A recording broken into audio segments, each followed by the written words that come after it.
Once again, this is Corman Gregory Madison with the South Atlanta Salvation Army Kroc Center. Today, I want to talk to you about something very near and dear to my heart. If you have seen any of my books, then you know of my 23-year struggle with crack cocaine.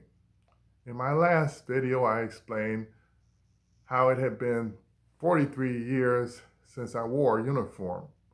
When I put on my Air Force uniform, I became a soldier of the United States of America. My Salvation Army uniform identifies me as a soldier of Christ. Do you remember the show, Are You Smarter Than a Fifth Grader? How many of you are smarter than a kindergarten? What do soldiers do? If you said that soldiers fight, then you are right. The weapons that soldiers use will determine the outcome of the battle. To win a war, soldiers need the best weapons available, and they need them in an abundance. Who can deny that addiction is a battle?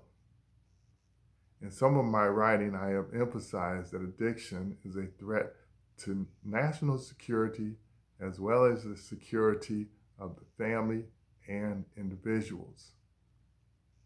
So, what is the greatest weapon against addictions? I attribute my 11 years of sobriety to the voice of God that delightfully speaks to my soul, alluring me from things that are of lesser value. If you have been following my videos or read any of my books, then you know that I've joined forces with God in waging war against addiction. There is more in the Word of God to confront addictions than any other source. Not only does the Word of God have much to say on addictions, but it is also more accurate than any other source. As I continue to read and write biblically based books on addiction, I yearn to pass this on to others. That's one reason why I started my Facebook page, Quality Christian Resources on Addiction. When I started publishing 4 years ago, I vowed as the Apostle Paul in Acts 20:20 that I would not withhold anything profitable from my readers.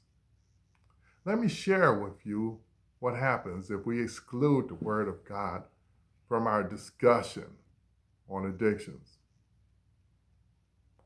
1. We are saying that God doesn't know enough.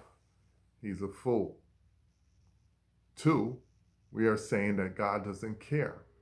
He is evil and can't be trusted. 3. We are saying that God doesn't have enough power. He is weak and sorry. 4. We are saying that we don't care what God has to say. I've got all the answers. 5. We are saying that we don't mind taking a chance on being deceived. 6. We are saying that God doesn't have the right to tell me what to do.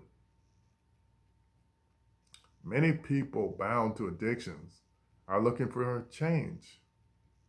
But what kind of change do you want? In Quality Sobriety, I explain the importance of reverencing God when confronting addictions. We show our reverence for God by looking to His Word for the answers to addictions. Everyone in the armed services is told what weapon to use. You'll never win a war without the right weapons. Choose your weapons and you choose your change. I don't know about you, but I want the best artillery that I can find in this war on addictions.